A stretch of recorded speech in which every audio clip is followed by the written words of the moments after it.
The coin, still warm from the blacksmith's meaty hand, felt like a lead weight in Alara's palm. It wasn't payment. It was a penance. A transaction meant to sever the tie between his son's miraculously broken fever and the woman whose presence made his wife clutch a crucifix. Gratitude was a luxury Redemption's Gulch couldn't afford when fear paid so much better. Alara pulled the brim of her worn bonnet lower, a futile shield against the stares that pricked her skin like burrs. As she stepped from the shaded porch of the smithy into the oppressive glare of the main street, conversations withered. On the porch of the general store, a trio of townswomen fell silent, their mouths tightening into thin, disapproving lines. Two old-timers, whittling away the afternoon, paused their knives mid-shave. The whispers followed her, a rustling, venomous wind. Witchcraft? The word was a hiss, sharp and certain. Those eyes? Unnatural. She kept her own eyes fixed on the churned dust of the street, her worn leather boots making soft, rhythmic puffs. Let them talk. The boy, Thomas, was sitting up, asking for water. His fever, which had raged for 2 days, was gone. That was the only truth that mattered. Keep your head down, she told herself, the familiar mantra a silent prayer. Don't look up. Don't give them a reason. But a reason was a thing they manufactured as easily as the blacksmith forged nails. Her very existence was reason enough.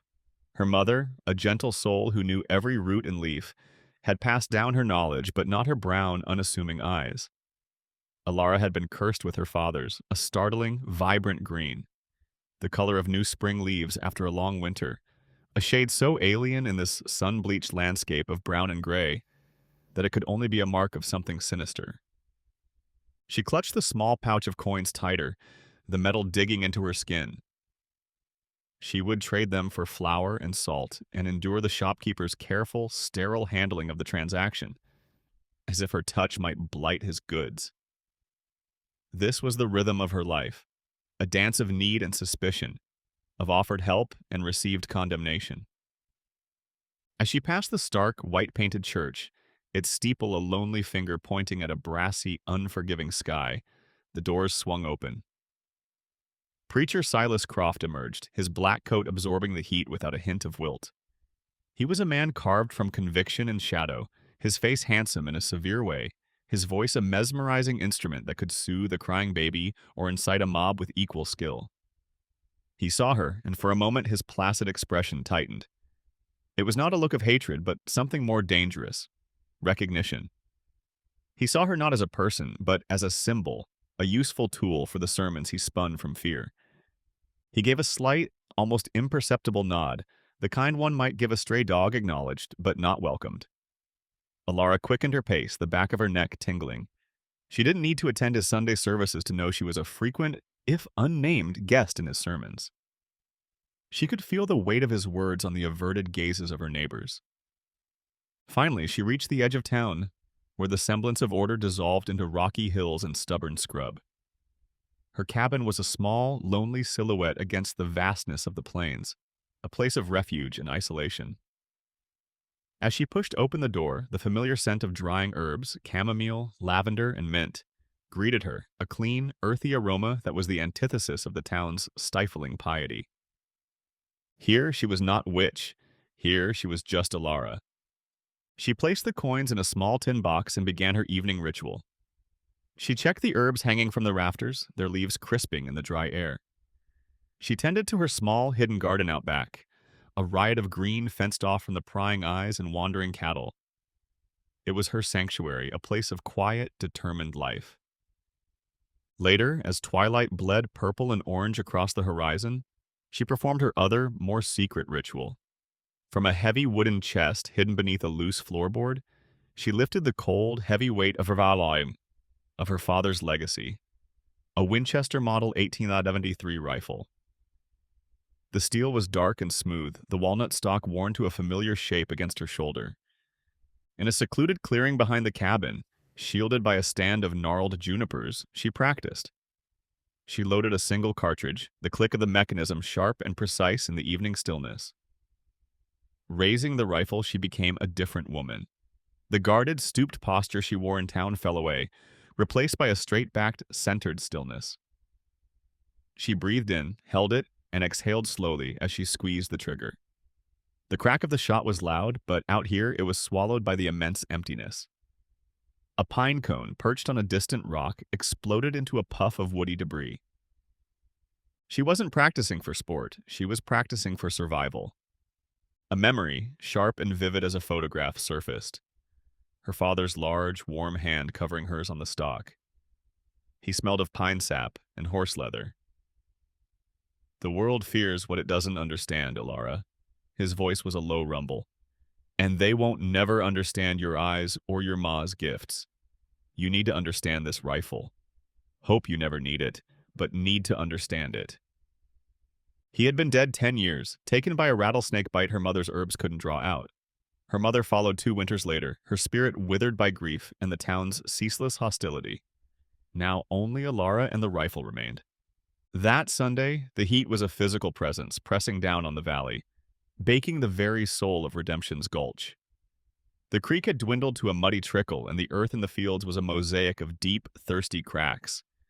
The air was thick with dust and a growing, palpable despair. It was the kind of atmosphere that demanded a sacrifice. Preacher Croft stood at his pulpit, his voice resonating through the sweltering church. He saw the anxious faces of the farmers, the worried frowns of the ranchers. He saw an opportunity.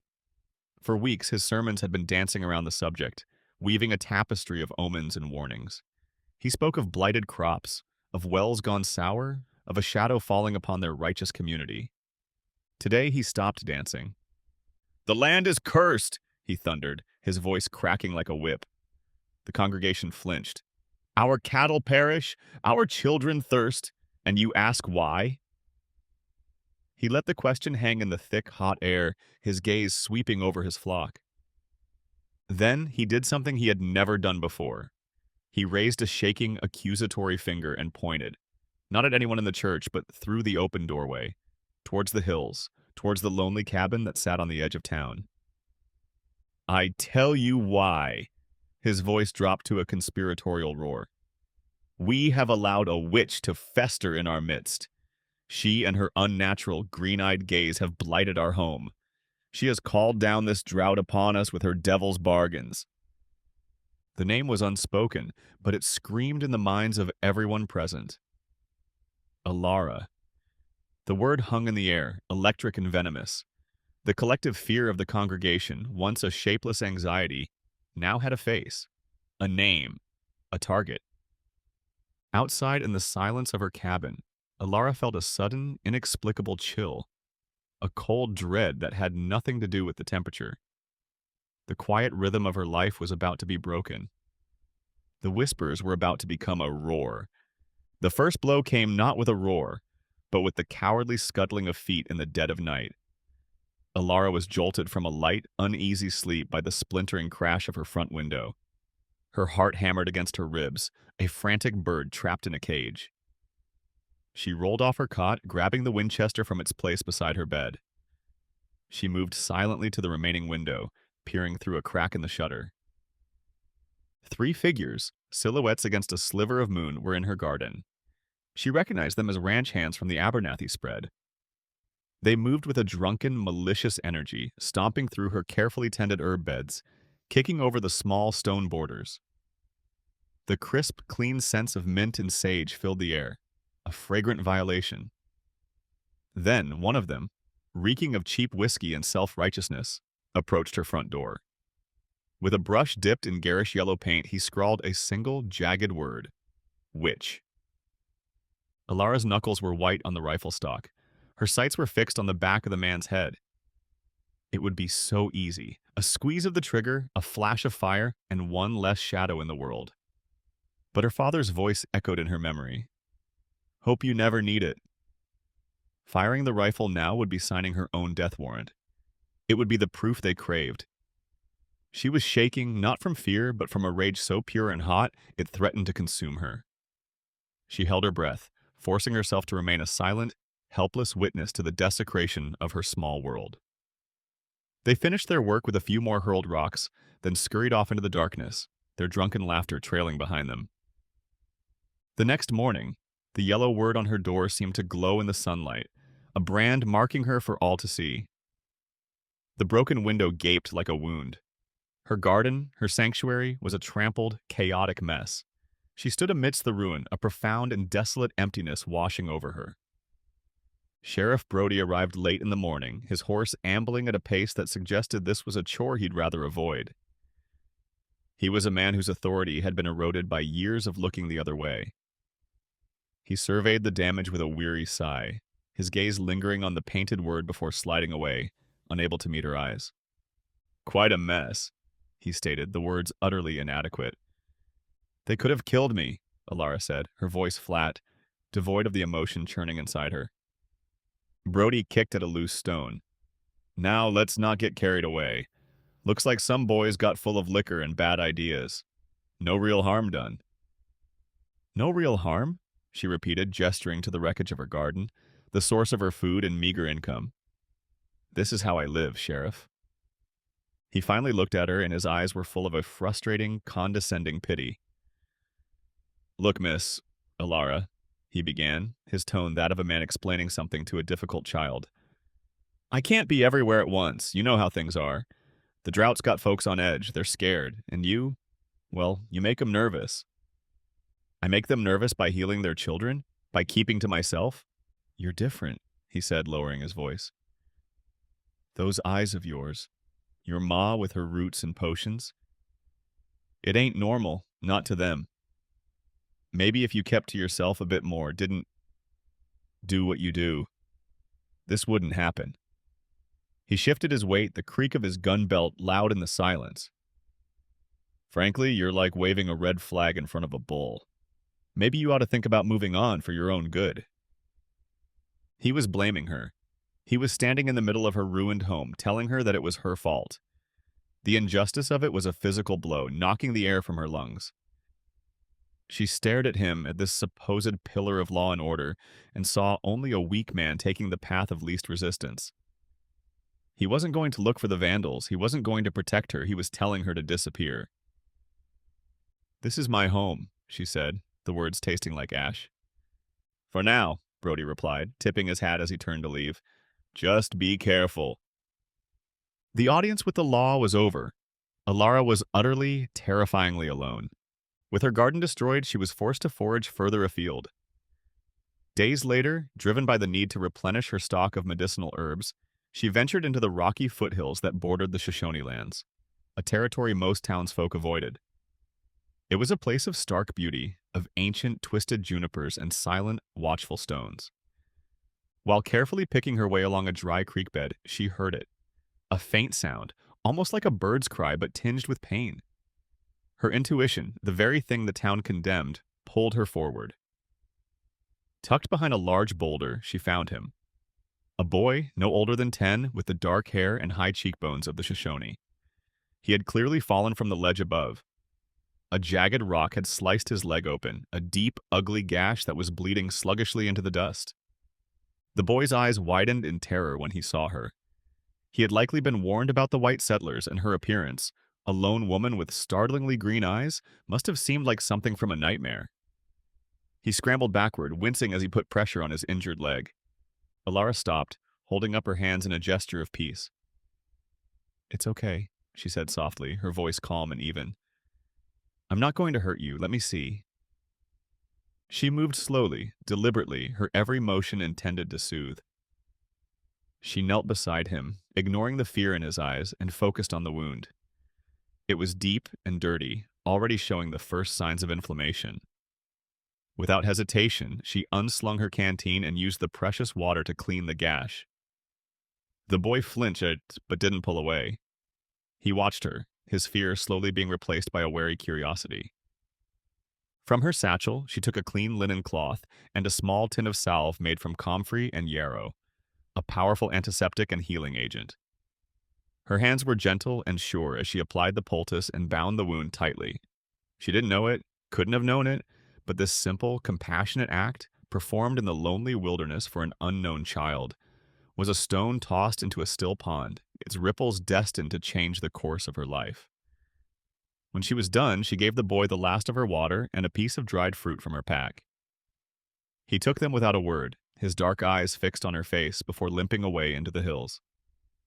Alara watched him go, a strange sense of peace settling over her. Out here, she wasn't a witch. She was a healer. Miles away, in a hidden canyon overlooking the troubled valley of Redemption's Gulch, another set of eyes was watching. Jedediah Jed Kane, a man whose soul was as barren as the badlands he called home, lowered his spyglass.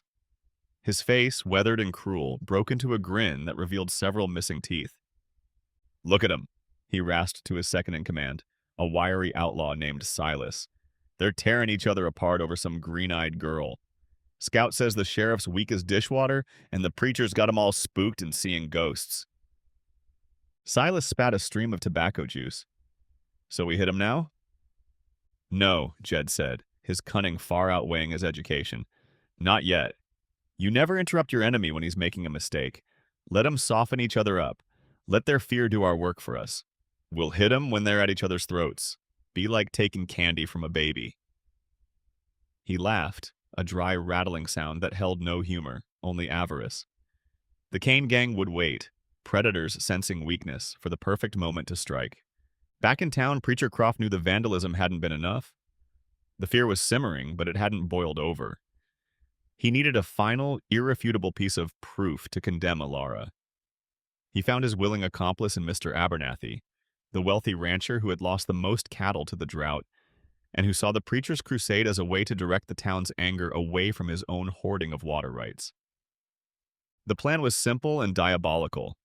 One of Abernathy's most devout ranch hands, a man named Caleb, was tasked with the dirty work.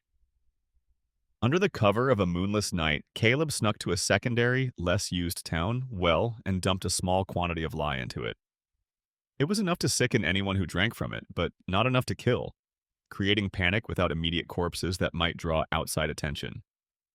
For the grand finale, Caleb crept into Abernathy's own corral and administered a fast-acting poison to the rancher's prize-winning bull, a magnificent creature that was the pride of the county. As the bull shuddered and fell, Caleb completed his task. He dropped a small, crudely made leather pouch near the animal's head.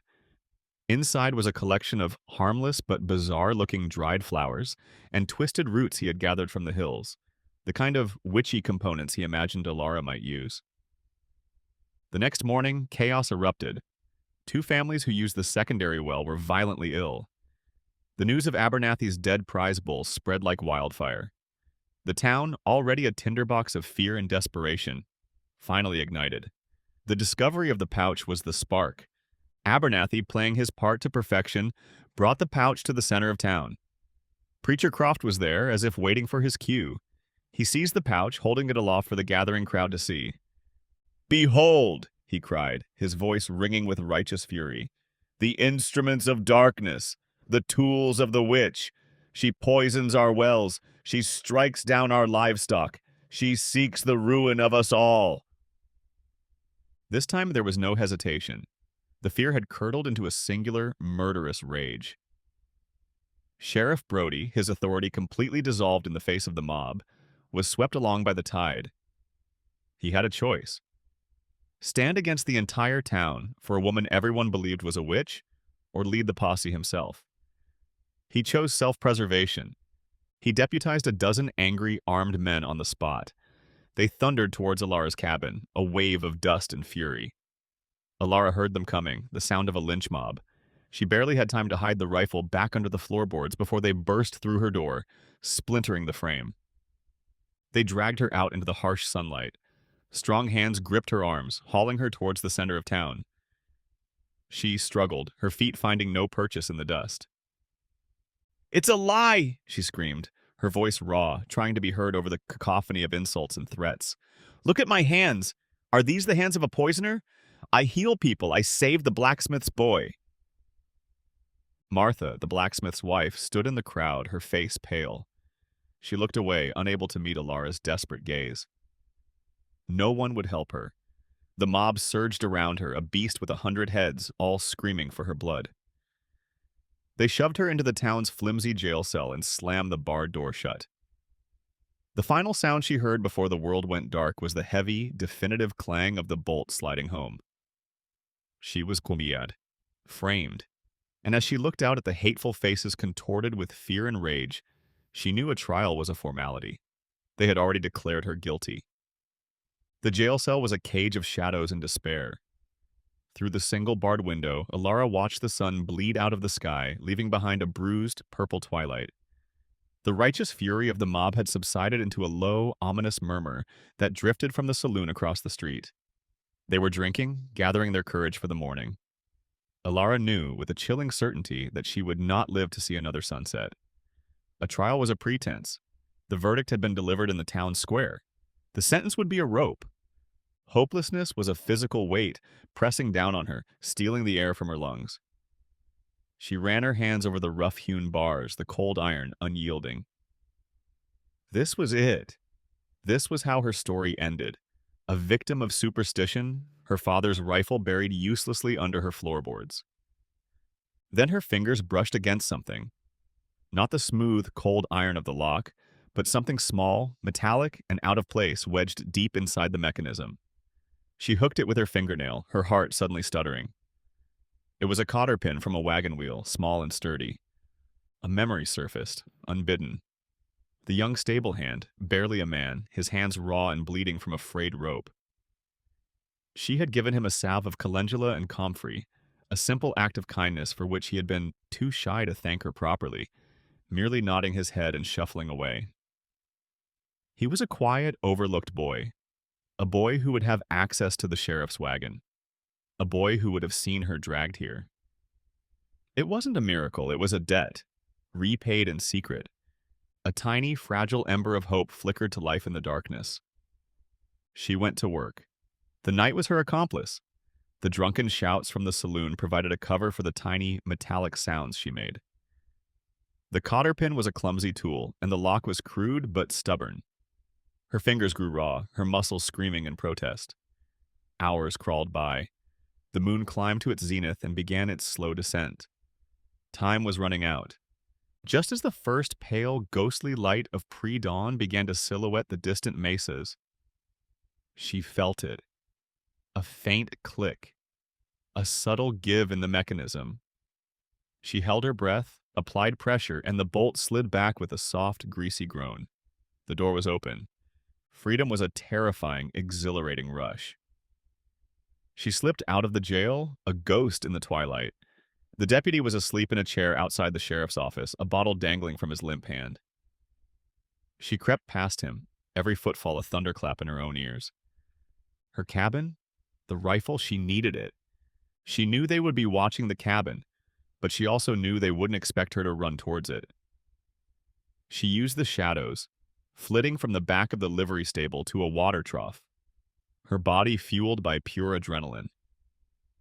The yellow word on her door mocked her in the gloom. She didn't use the door. She scrambled through the broken window, heedless of the glass that snagged her sleeve. She pried up the floorboard, her hands trembling. The cold, solid weight of the Winchester was a comfort, an anchor in a world that had come unmoored. She grabbed her pack, stuffing it with a small sack of dried meat, a tin of matches, and her father's old hunting knife. She filled her canteen at her well. Then, without a backward glance at the home that had become a prison, she fled. Not towards the open road, not towards another town. She ran towards the one place they would be hesitant to follow, the one place she knew better than any of them, the harsh, unforgiving wilderness of the foothills. A shout from the center of town told her she had been discovered. The hunt was on. The sun rose, and with it came the sound of hoofbeats. A posse. Sheriff Brody would be leading them, his weak will bent to the murderous intent of the mob. Alara pushed herself harder, her lungs burning. The chase was a desperate, frantic scramble through a landscape designed to kill the careless. She slid down scree slopes, thorns tearing at her clothes and skin.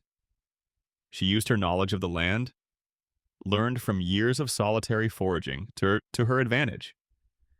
She followed game trails that would be too narrow for horses, waded through a shallow creek to hide her scent, and left false tracks leading to dead-end box canyons. But they were many, and they were mounted. She was one woman, on foot, her energy bleeding away with every agonizing step. The sun climbed higher, a merciless eye in the sky. Her canteen was nearly empty. Her body screamed for rest. After what felt like an eternity, she risked a look back from a high ridge. She could see them, small figures on horseback, spread out, combing the canyons below. They were relentless.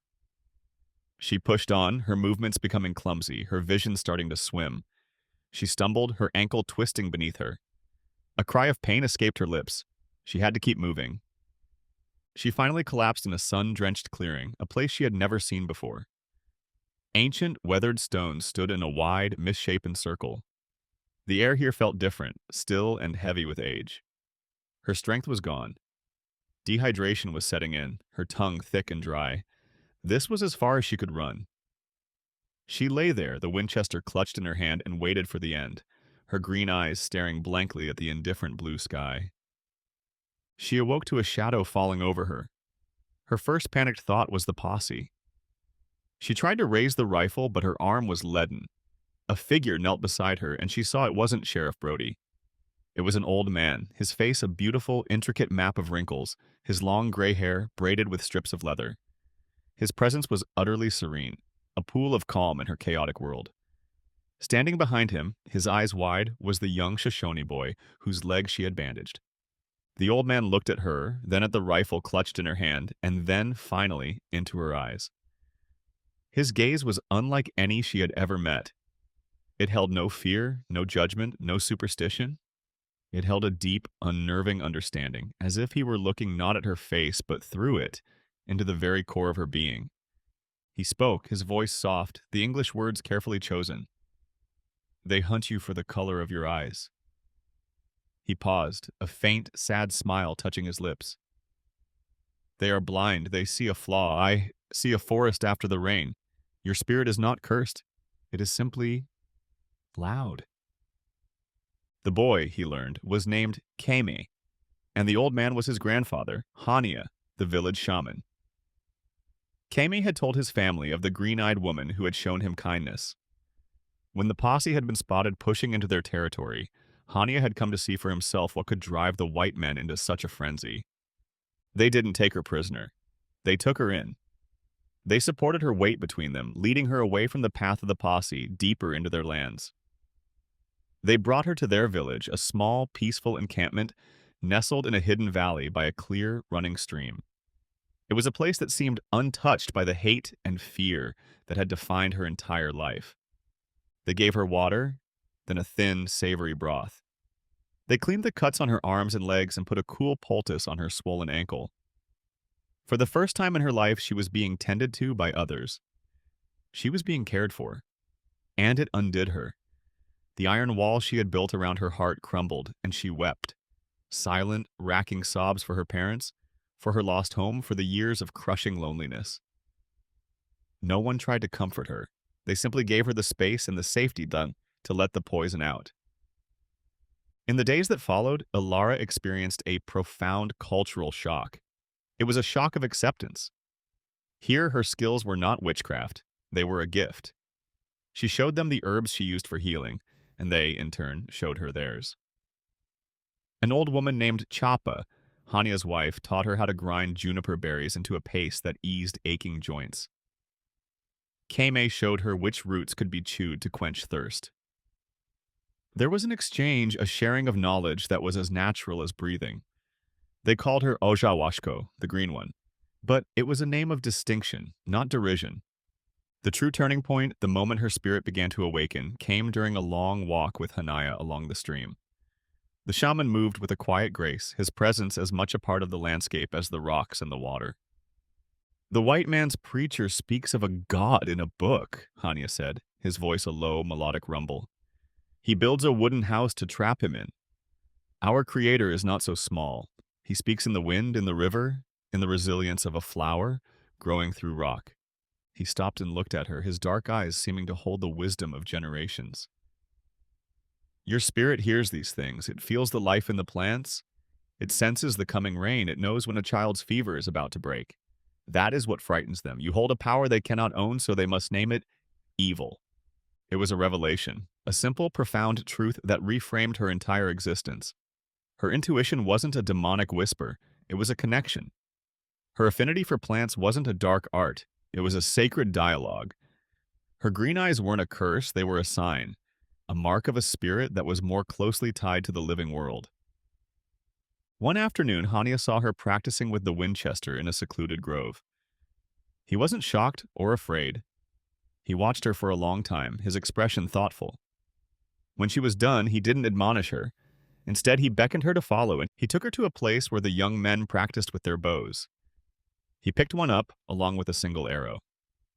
"A weapon can be a tool of anger or a tool of focus," he said. He drew the bowstring, his movements fluid and economical. "Your fear makes your shots true, but your spirit is still unsettled. You shoot at the target. You must become one with it." He guided her, applying the ancient principles of archery to her modern firearm. He taught her about breath, how to draw it in to steady the body, how to release it with the shot to unify mind and action. He taught her to see not just the pine cone, but the space around it, the wind, the light, the path the bullet would travel. He taught her to shoot not with the hot, reactive fury of a cornered animal, but with the calm, detached purpose of a hawk on the wing. Under his tutelage, her skill was transformed. It was no longer just a mechanical ability. It was an extension of her newfound inner peace. The rifle felt different in her hands. Not just a weapon, but a part of her. Alara, the haunted witch of Redemption's Gulch, was fading. In her place, a new woman was being born, one who was strong, centered, and finally, truly free. The peace of the valley was shattered by the frantic arrival of a Shoshone scout, his horse lathered in sweat. He spoke in low, urgent tones to Hania, his words painting a grim picture. Jed Kane's gang was on the move. They were no longer content to watch. Their scouts had confirmed the date and the plan. They would attack Redemption's Gulch on Sunday during the morning service. Their strategy was brutal and efficient. Bar the church doors, trapping the entire congregation like sheep in a pen, and then loot the defenseless town at their leisure. The news struck Alara with the force of a physical blow. Her mind flooded with images of the faces in that church. Martha, the blacksmith's wife, the old men on the porch, even the weak-willed Sheriff Brody. They were the people who had scorned her, vandalized her home, framed her for a crime, and hunted her like an animal. They would have seen her hang without a moment's hesitation. She was safe here. She owed them nothing. A dark, vengeful part of her whispered that this was justice. A brutal, poetic justice delivered not by her hand, but by the casual cruelty of the West. She could stay here in the embrace of the community that had healed her, and let the town that had tried to destroy her be erased from the map. Hania watched her, his wise old eyes missing nothing of the conflict raging within her. He didn't offer advice or judgment. He simply let her wrestle with the two women she had become. The vengeful ghost of Redemption's Gulch, and the centered, compassionate woman the Shoshone called Ojawashko. Finally he spoke, his voice as quiet as the rustling leaves. "The choice is yours, Forest Walker. Their fear almost destroyed you." He paused, picking up a smooth, gray stone from the streambed. "But the hawk does not ask the rabbit for permission to defend the sky. It is your sky as much as theirs."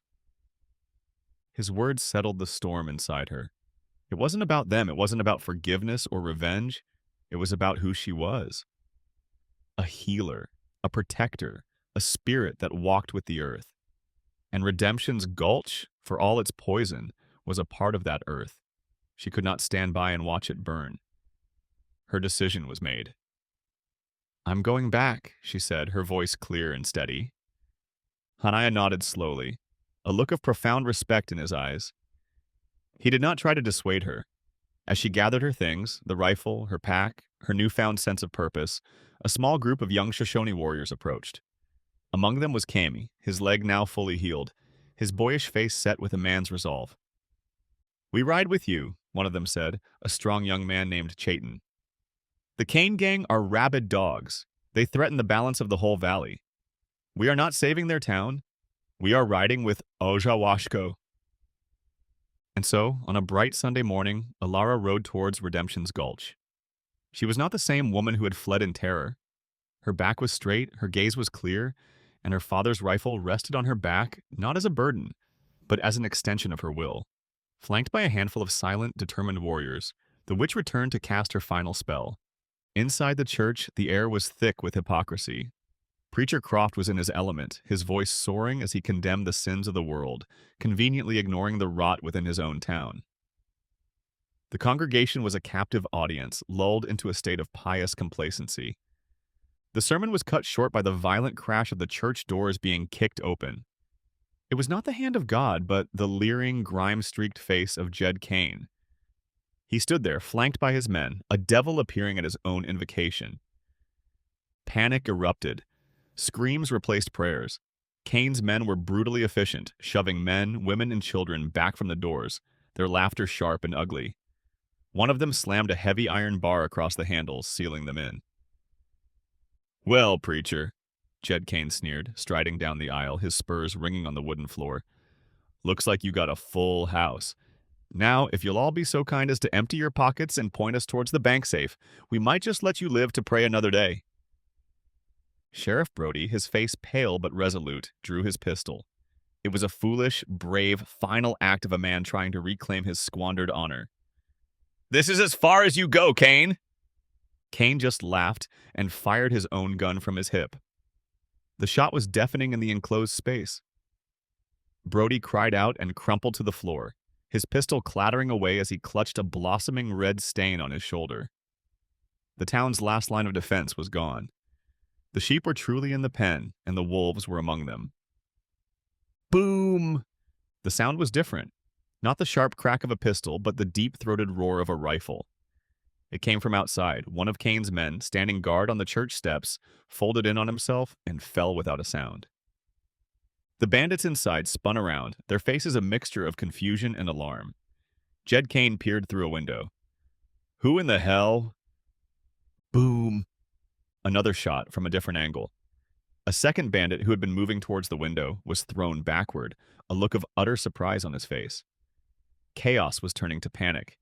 Alara was a ghost, a phantom presence they couldn't see. She was using her intimate knowledge of the town's layout, every alley, every rooftop, every watering trough, as her hunting ground. She fired, moved, and fired again, her shots precise, her movements fluid. Then, from the other side of the main street, a new threat emerged for the Kane gang. Arrows arced through the air with silent lethality, thudding into the wooden walls of the church and into the flesh of an exposed bandit. The Shoshone warriors had engaged, creating a deadly crossfire. The hunters had become the hunted. Jed Kane, enraged and cornered, snarled and grabbed the nearest person. It was the blacksmith's son, Thomas, the very boy Alara had saved. Kane dragged the terrified child in front of him, using him as a human shield as he backed towards the door.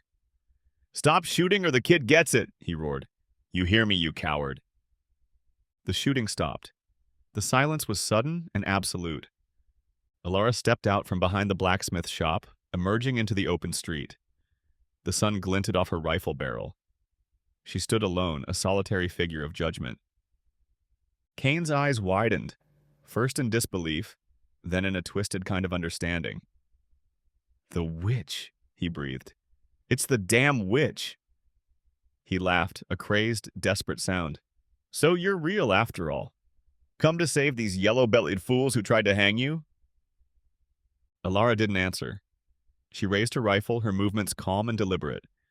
The entire town, their faces pressed against the church windows, watched in stunned silence. Preacher Croft was nowhere to be seen, having crawled under a pew at the first sign of trouble. The wounded Sheriff Brody watched from the floor, his face a mask of awe and regret. "One more step and the boy dies," Kane screamed, pressing the muzzle of his pistol to Thomas's temple. Alara stood her ground. She could hear Hania's voice in her mind. "Breathe. Become one with the target." She saw not a man and a boy, but a single shifting shape. She saw the space around them, felt the slight breeze on her cheek. She was no longer driven by fire or anger. She was a force of nature, as calm and as deadly as a winter storm. Kane, emboldened by her stillness, grew cocky. He shifted his weight, adjusting his grip on the boy to get a better angle to shoot at her. For a fraction of a second, Thomas's head moved, creating a sliver of space, no wider than a man's hand wide, between his temple and Kane's chest. It was the opening. The world seemed to slow down. Alara exhaled, and her finger squeezed the trigger. The Winchester cracked once. The shot was impossible. Perfect. Jed Kane's eyes went wide, not in pain, but in sheer, final surprise. A dark hole appeared on his chest, precisely in the space the boy's head had just vacated. He crumpled to the ground, his pistol firing harmlessly into the dirt as he fell. Thomas, freed, ran screaming towards the church. The remaining bandits, their leader dead and their will broken, threw down their guns or tried to flee, only to be swiftly and silently subdued by the Shoshone warriors who melted out of the shadows. It was over. The bar was lifted from the church doors. The townsfolk stumbled out, blinking in the sunlight, their faces a collage of shock, shame, and a terrifying newfound respect. They stared at Alara, this woman they had branded a witch, who had single-handedly stood against the devil himself and won. Martha ran to her son, clutching him tight, her eyes overflowing with tears of genuine, unadulterated gratitude as she looked at Alara. Sheriff Brody, helped to his feet by the blacksmith, clutched his bleeding shoulder and gave her a slow, painful nod. "I was wrong," he groaned, the words costing him more than the bullet wound. "God help me, I was wrong about everything." They found Preacher Croft hiding under a pew, weeping like a child. His followers, the men and women who had hung on his every word, pulled him out and stared at him with cold, dead eyes. His power, built on a foundation of lies and fear, had crumbled to dust. A week later, Redemption's Gulch was a different town. It was quieter, more somber, as if a long and terrible fever had finally broken. Alara did not stay. Forgiveness was a well that had run dry, and the ghosts of their hatred were too thick to breathe. A delegation, led by Martha and a recovering Sheriff Brody, came to her as she packed her few belongings. They offered her anything, a new house, a plot of land, the respect she was owed. She refused. All she asked for were supplies, flour, salt, coffee, and a box of rifle cartridges. The final scene of her story was not one of closure with the town, but of a new beginning for herself. She didn't go far. On a wide, open plot of land, a place of tall grass and open sky that lay in the territory between Redemption's Gulch and the Shoshone lands, she began to build a new cabin. Her new home was not hidden away on the edge of a hateful town. It stood proud, a bridge between two worlds. As the sun set, casting long shadows across the valley, she stood before her half-finished home, her father's rifle leaning against the new frame. She looked out over the vast landscape, the wind catching her hair, and she was at peace. She was no longer a witch or a victim. She was Alara. She was Ojawashko. She was the woman who had faced down the worst of man and nature and had found her own redemption, not in their acceptance, but within the quiet, unshakable strength of her own spirit. Her green eyes, once the source of her curse, were now simply the color of her freedom.